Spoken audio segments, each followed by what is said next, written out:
Human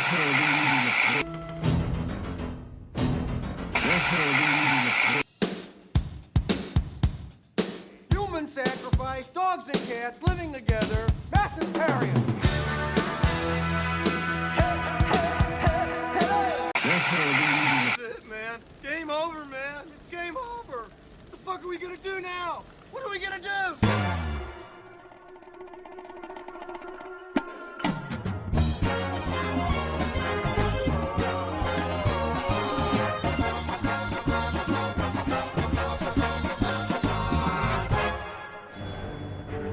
Welcome to Forget Work, Watch Films with your hosts, Tony Howe, Thomas Connors, and Robert Connors. Greetings everyone and welcome to another edition of Forget Work, Watch Film. I'm your host this week, my name's Tony, and joining me as per usual are Tom. Hey, you! And Rob. Hi. Hello.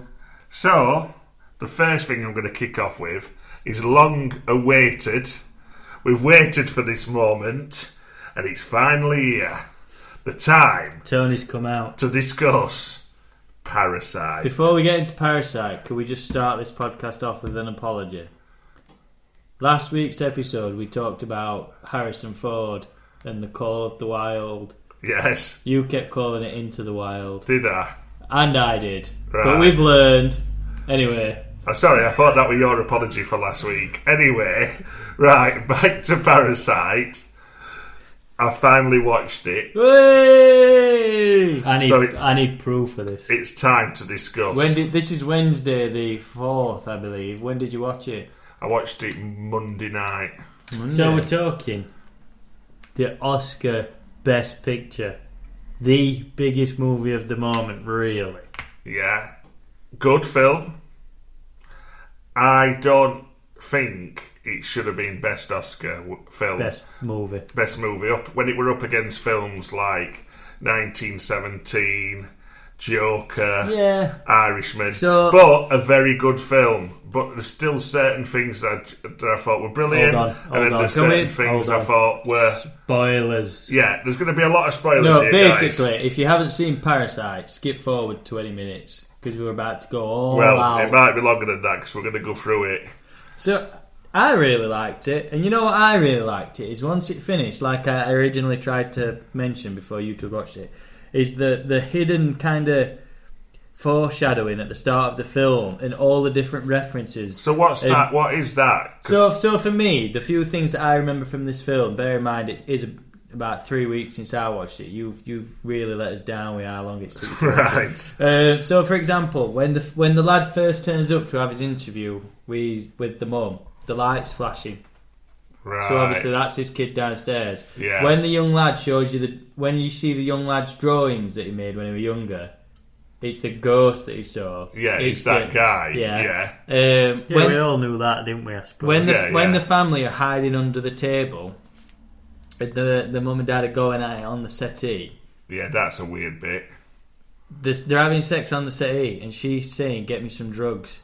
Now they got rid of their driver for having sex, and because they thought he was a druggie. So it shows you the double standards that they've got, that they're living. Yeah, which I think is the point of what happens, sort of like at end. But what I didn't get, or what I needed more of, is the family's motivations, because it's obviously that they're poor, that they're trying to make ends meet. But then they seem to have got these skills and are quite clever. No, they were con men, weren't they? Well, that's what I mean. But it was as though, but there was no explanation behind their motivations.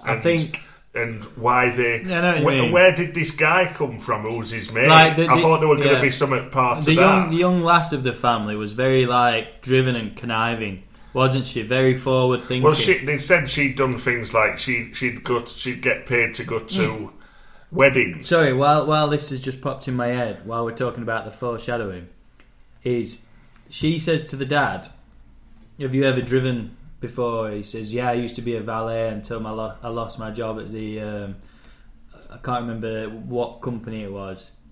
But then later on, when you see this crazy bloke who's in the basement, he goes on about how he used to have his own company, but it ended up going bust, and it's the same company.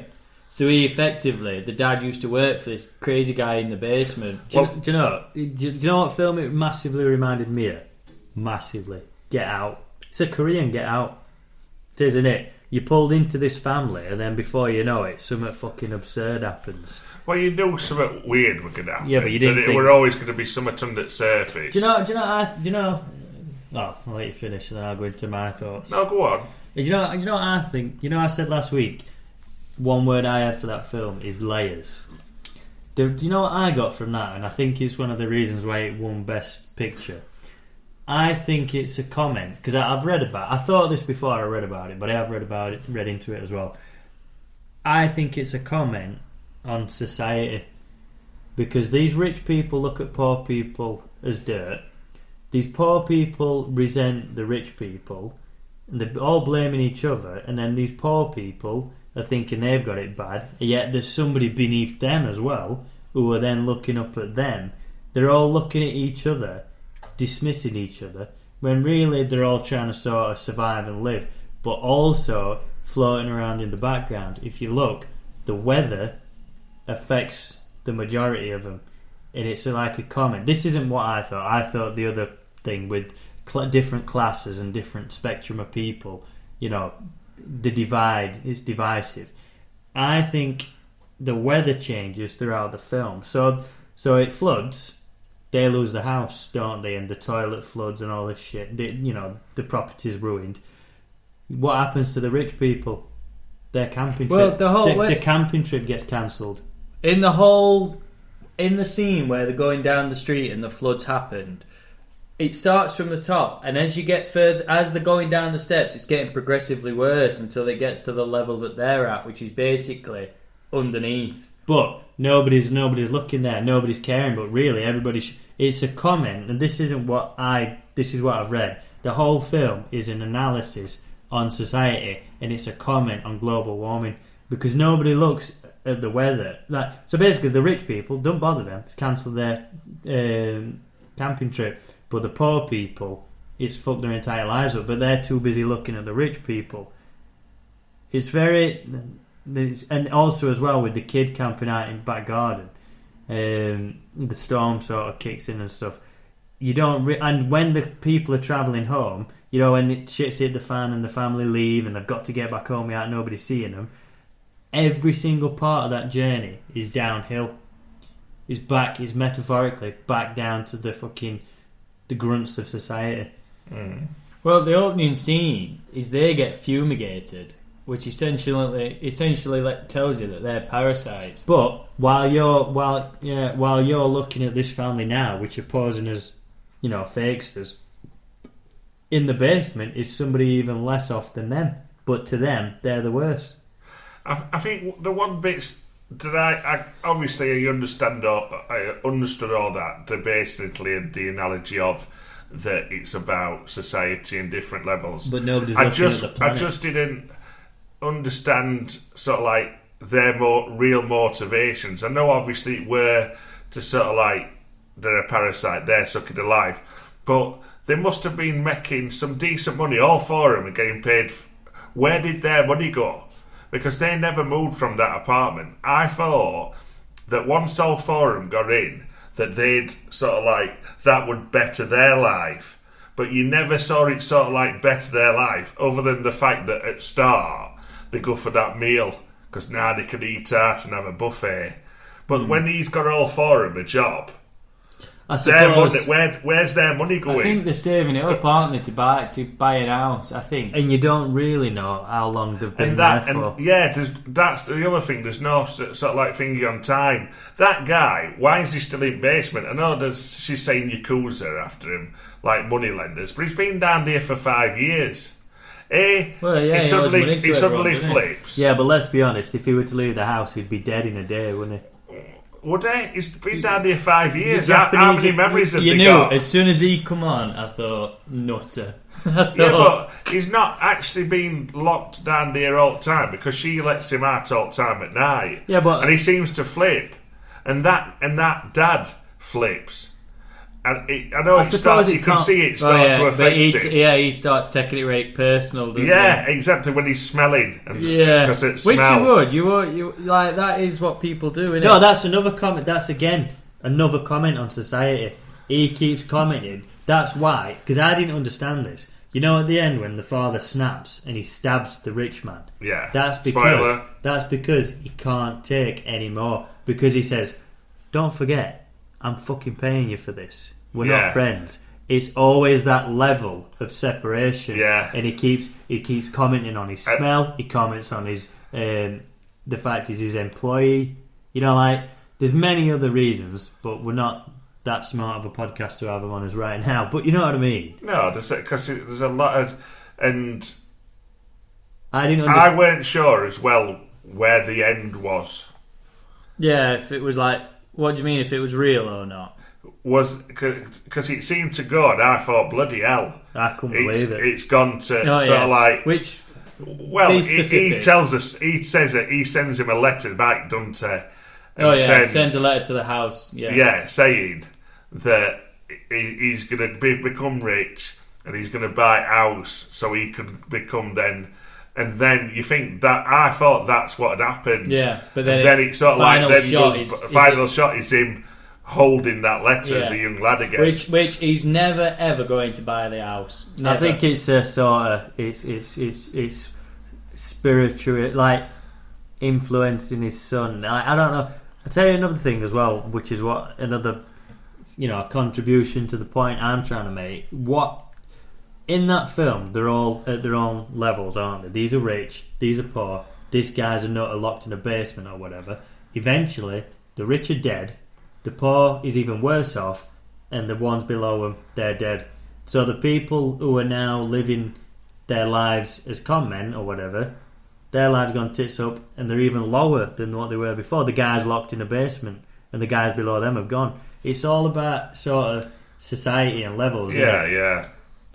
I mean, I thought that mate who gave him job were going to be part of something. That was just a way in, weren't it? Well, I thought because It was something to do he with that. fancied the original, the lass who he was going to be teaching. But he gave him that rock that he obviously... Another thing as well, it's hard for me to explain. So you don't realise how much the weather and climate change is a big factor of the basis. Well, of that our- rock were probably... that represents the planet. That's like because he caves his head in with it. Nobody's paying attention to the outside world. They're too busy it's like looking it's at. always there, and he starts to lose it with this rock. Because I thought that the point was when he gets that rock, that's when everything changes, and they start to do well, or what he thinks they're doing well. Do you know what I mean? They've all got jobs.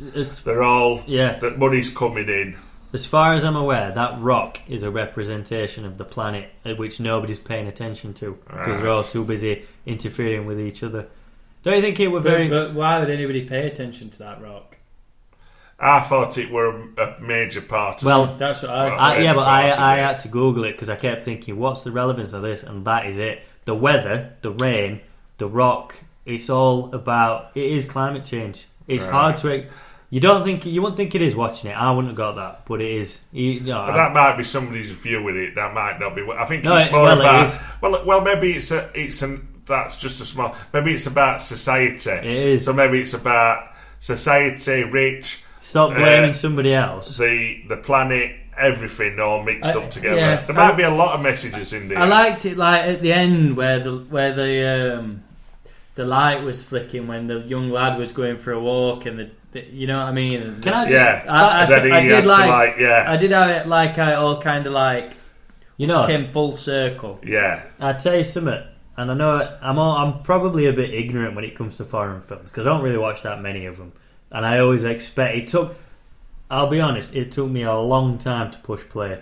I was sat ready to watch it for about half an hour, and I kept thinking, do I really want to watch this? Do you know what I mean? I didn't really want to put it on, if I'm honest, but I did get into it and I really enjoyed it.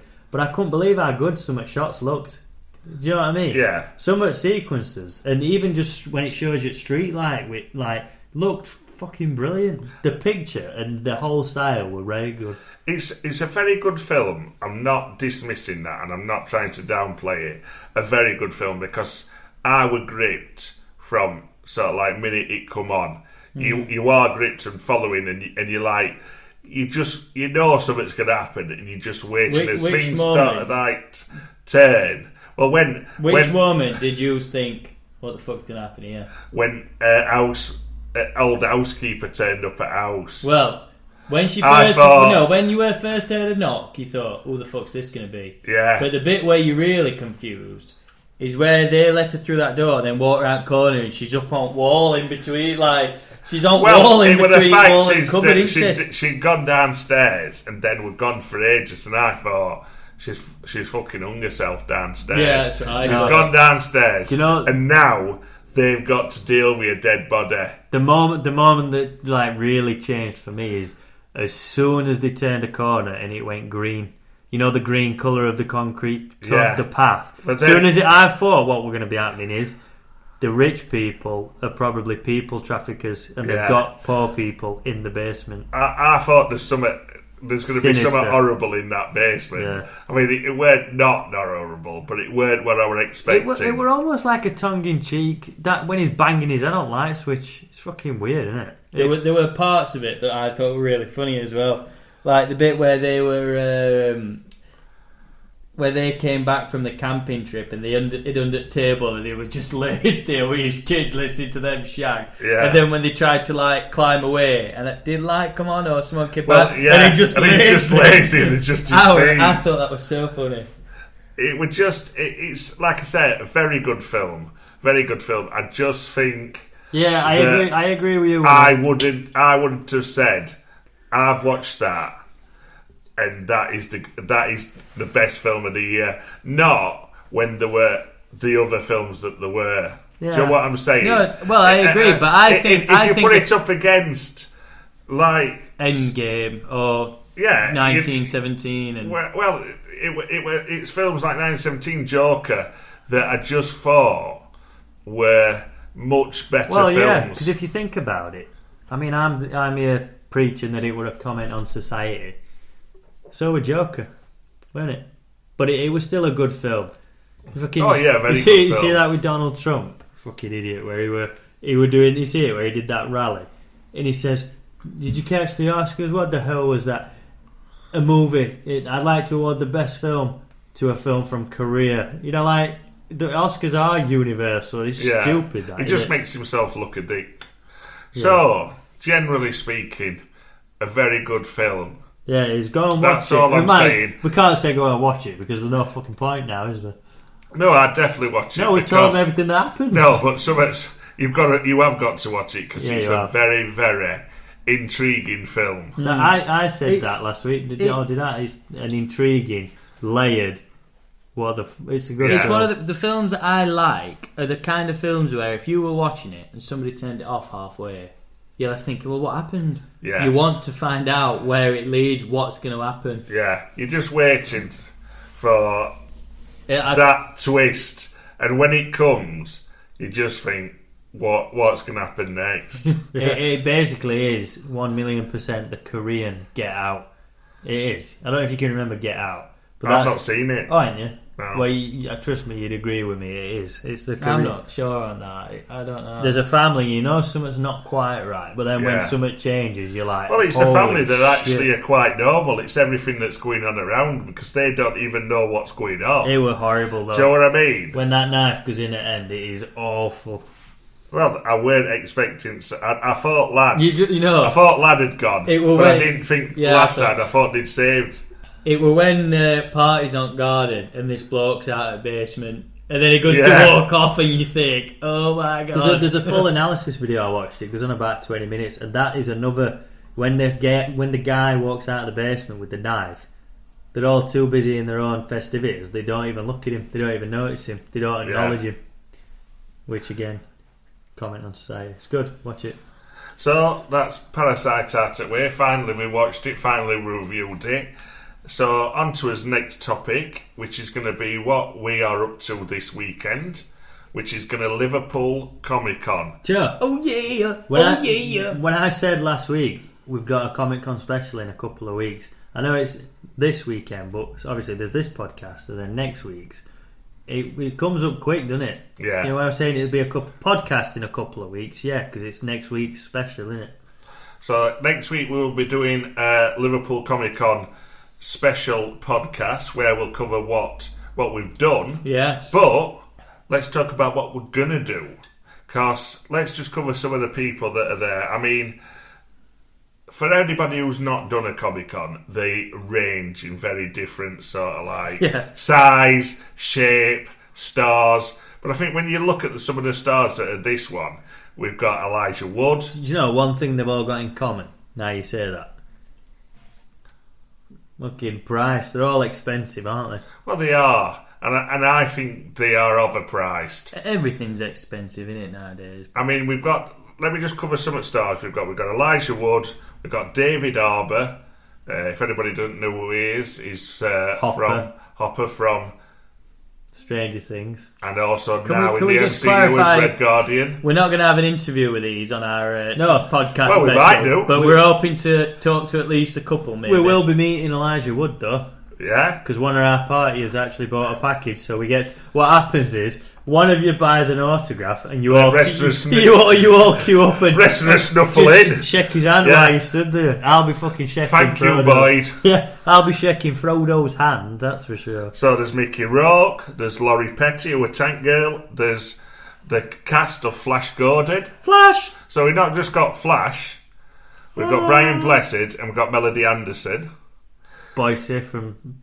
Boise and Marlene. Tell me Oh. Tell them about Sabrina. I'm coming to that. The cast of American Pie. Bob Gale, producer of Back to the Future. Don't need money. He's got to be a very powerful guy, Ian. Well, I find it very strange. He's a Better part... not ask him about Crispin Glover. He's writing partner with Robert Zemeckis, isn't it? Yeah, could ask him about maybe the possibility of new Back to the Future. You know, I would be interested in asking him. Here's a very good question. Bob Gale, the writer and producer of Back to the Future. I know you've probably never... No, you're If Bob... this leads No. into Ghostbusters, No. I'm No. finishing this podcast. I'm worried about that film. You know what? He says that. Tony says that because every famous person I see to me, it's one of my go-to questions. What do you think to Ghostbusters? Anyway, what I was going to say is, you're Bob Gale, yeah? I'm Robert Connors at a Comic Con. Hi, I've got a question. Hi. I know you've never ever considered rebooting Back to the Future. It's a fine legacy. You know, you're going to keep it going. You know. What did you think when you watched the deep fake with Downey Jr. and Tom Holland? Did that think, hold on a minute, that's a perspective I never saw? Well, that allegedly is he's quite pushing for it, Tom Holland. Yeah. But then again, Oh, you well, would. it would be, You but would, wouldn't you? he's Because overrated. if that comes in, cha-ching, Well, yeah, but anyway. cheddar cheese. No, don't you think they must look at these deep fakes and think, holy shit, because that is unbelievable, that, isn't it? Well, we'll ask him. That is, I would ask him that, definitely. Oh, he's probably already shared his thoughts, but yeah. Well, he hasn't shared them to us. We've also got the cast of Sabrina, the Teenage Witch, the original cast. So Tom will be going mad. Yeah. Hey, do you know what? Hey, Melissa Joan Hart, smell this. Does it smell like chloroform? It's Melissa Joan Hart, in it. Yeah. Do you know, it's funny, do you know Christmas time, right? There's a new Christmas TV channel always appearing, isn't there? Yeah. And the last film I watched with Erin was called the Christmas Nutcracker. Oh yeah, I saw that Did you one. watch it? Yeah, She when were they in were it, like weren't she? shops, weren't it? Yeah. Didn't she own a shop? No, she owned a bakery, didn't she? Yeah. No, but there Boy. was another one. She did too. There's another one where she makes a wish and Nutcracker and the tree comes to life. I watched that as well. This podcast used to be good. Basically, at Christmas, You don't they need just to explain put, what it is. No, Anyway. they just put proper shit films on, but you have to watch if them. But anybody's, that's all she does now. Big Hallmark movies. If anybody's listening back to this podcast and we met you from at Liverpool Comic Con, thank you very Elijah. much for listening to these. We're going to be talking to a lot of people at the Comic Con, asking people what their favourite films are. Well, one person that I know is there. He's somebody that we've met before, and I know that you have got your money ready. John McCrae. Now, John McCrae is brilliant. He's the comic book artist for Hitman and he's dabbled in a lot. Well, he's dabbled on loads, but he mainly did Hitman. Garth Ennis, weren't it? In with Garth Ennis, and he did some artwork for basically all of us. Well, he signed a load of stuff for me. He did artwork for you. Basically, what we mean when Tony says artwork is we paid him not much, and then stood in front of him. Not much at all. Stood in front of him while he sketched us straight out of a comic book for whatever scene we wanted. So I had him draw me dressed as Batman, holding the mask in. It looked really good. I don't know where the drawing is, so I'm going to get another one. It's funny you mentioned this because I actually went to Comic Con with my missus. None of the lads came, if you remember, and I met him and I said to you, I want a picture drawn. You weren't there. I didn't dare approach him. I sent her up to ask him, could you draw me in a comic book? And he said, yeah, it's fine, I'll do whatever you want. So I came over and I were a bit like, oh, are you alright? Were you not there when we met in that first No, this time? is what we're going to lead to. Right. So I asked him, could I have me fighting the Joker? So he did me over 2 A4 pages. Each page was 25 quid. So he's got me, Joker spraying acid on me leather jacket that I was wearing at the time. So he didn't appear for another year, 2 years maybe or something. So we all went. But this time, he drew pictures for us 3, drew pictures for 2 of his other mates. He ended up drawing nearly fucking 10 pictures. It is cool how they do I'm definitely going to cost... The one thing I obviously got him to sign No, I've had a great idea. He signed loads of stuff for me, but I didn't get a picture. Can I just say I've had a great idea? You mean you didn't get a drawing done? I didn't get a drawing done. Are you going to get one done this time? No, I've had a great idea. Go on. I've had a fucking great idea. He's bursting here. Us 3 chip in and ask him, could you draw the 3 of us? And it could be as cartoon characters, animated characters, for a podcast label / badge. We could have a picture of us. It could draw all our 3 faces. T-shirts done. It could draw all our 3 faces. I'll get it on computer, colour it in, and it'll be us for podcast. Definitely, I'm up for that. We'll see. I'm basically Ricky Gervais show with cartoon characters. I'm up for that. I need to decide how I want my drawing to be. I definitely am going to get a drawing done by him. What do you think? Basically, what happens is he says to you, "What do you want?" And I said, "I want to be Batman." So this time, I'm not sure. I want something cool. Yeah, I mean, you're always good to with sort of like Batman, Wolverine. Kneeling down in front of a glory hole. What is Wolverine? That's just weird. I'm going to have a think about it. Yeah, there's so many cool things to do, isn't there? Like I was saying, I wanted to be drawn as one of X-Men stood with Wolverine or Cyclops, but then it'd also be cool to be Spider-Man having a fight with Venom. I don't know. I was going to get one, but it's me in Spider-Man suit with mask on fighting Dr. Octopus. But then I thought, what would be the point in that? Yeah, I think we should do that. Have a picture. Yeah, but cartoon I'm definitely getting one. You're definitely getting one, and we might even chip in and get all 3 of us done. Or you could pay for all 3 of us. Yeah, one of us talking at mic, one reading script, one of us. That would be cool. Yeah, I think it would be cool. So that's something to look forward to. That. So I've just read all that out. What are you thinking about this Liverpool Comic Con? I'll tell you what, this has never come close star-wise. None of them have ever been as good as this. I could spend a fucking £1,000 meeting them all. You name last one where lineup were as good as this. For me, it was Collectomania. You didn't come to it, Tony, but I even then, Croatia. there were only 2 stars that I really wanted to meet, and that were Ernie Hudson and Robert Patrick. But this one, there's loads. I mean, Mickey Rourke. I mean, it's a good cast. I mean, I want to meet Brian Blessed. I've always wanted to, but I never find one. You guys have been lucky with sort of ones that you've met. I've never been one where I thought I would pay any money to meet that guy. Do you know what I mean?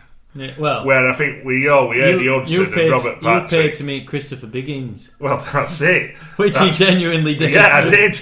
That's me. That's me profile photo on Facebook. Me meeting Biggins. I mean, I've met David Hasselhoff. That was good. Yeah, I mean, we have met some good stars there, and I do think there's some good stars at this one. But you know what? To tell you the truth, I'm looking forward to having a chat with all the people that are going there.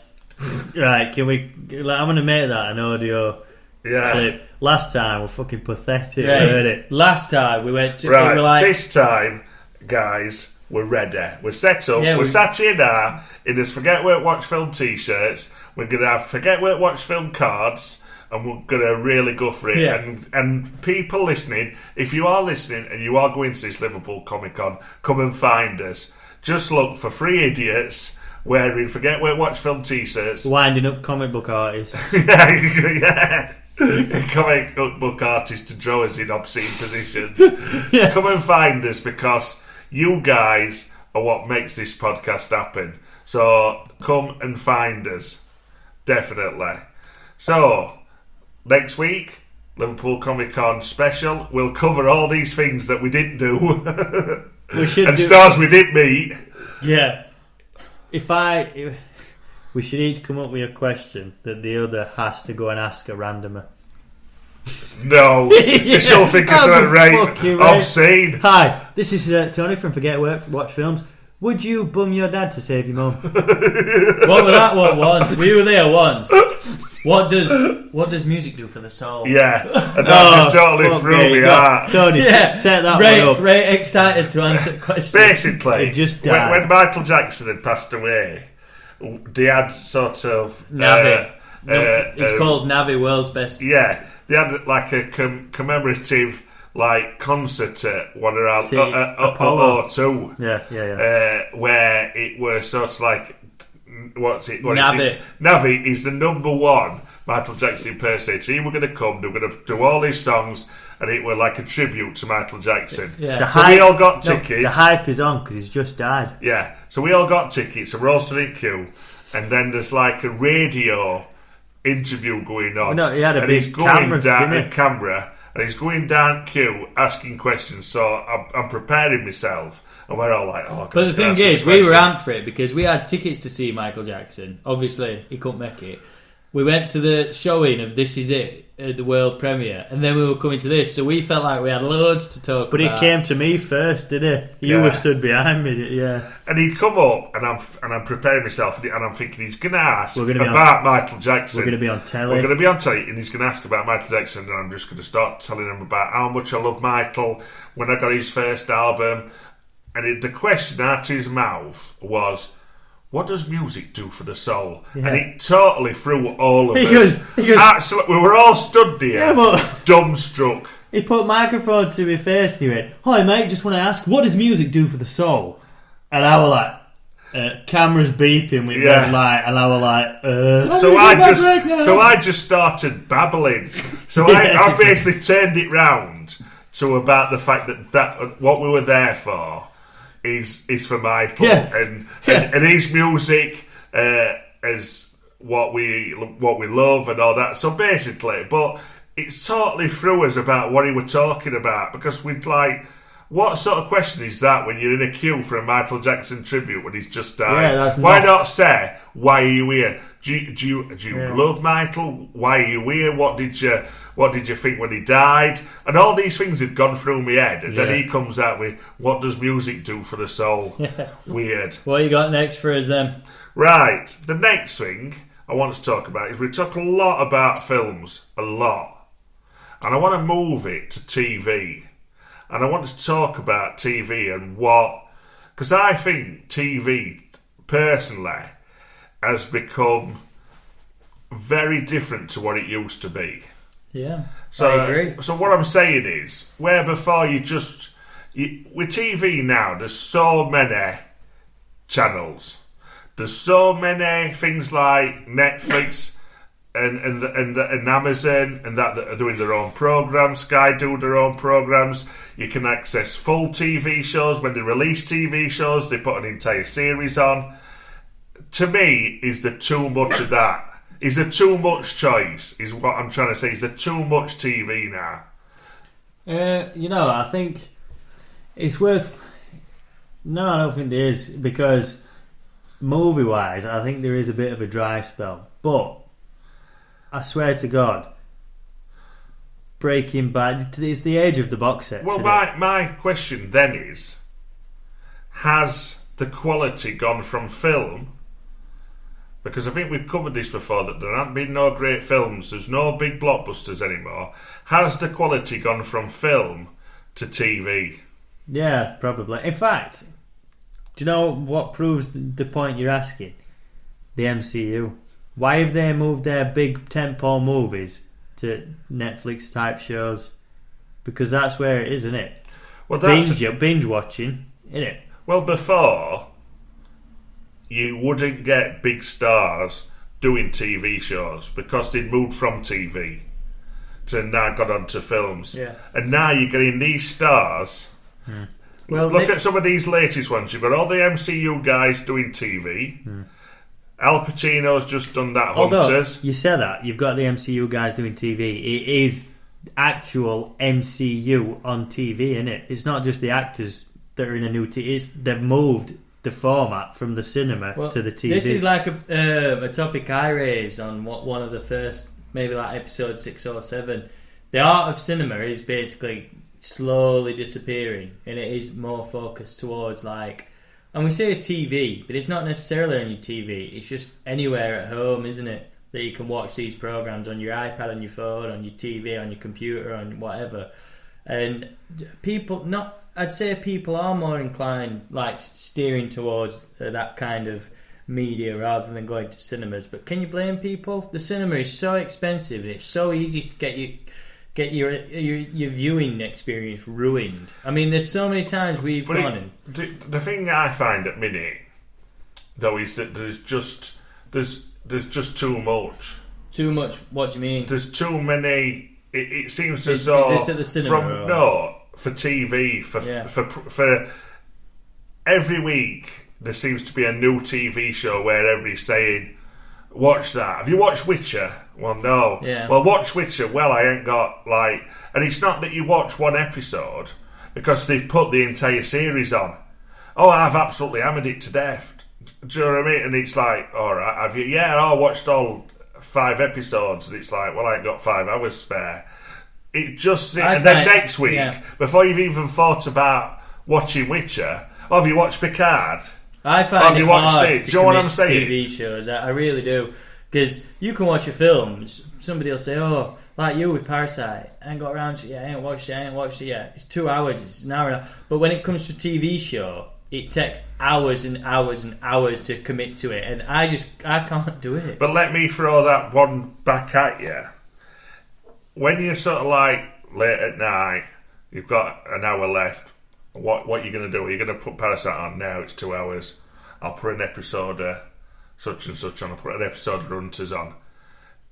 Does not a TV show sometimes become easier to watch? Do you know what I think? Do you know what I'm saying? Do you know what I think it is? I think obviously we're in an age of social media. Everything's everything's shared. But I very, very rarely, I don't watch movies on my own. I don't like to do it. I don't like to watch movies on my own. I don't like to watch TV shows on my own. I like somebody to share it with. But you know when you watch a TV show, the characters build, you get to know them, this happens, this has been boiling up. There's not like it. Most of the time it's better than cinema. The experience I had watching Breaking Bad, it even basically Game of Thrones, you came to my house every week it were on. That is a journey, innit? Yeah, you are watching it and I following think you become because you embed.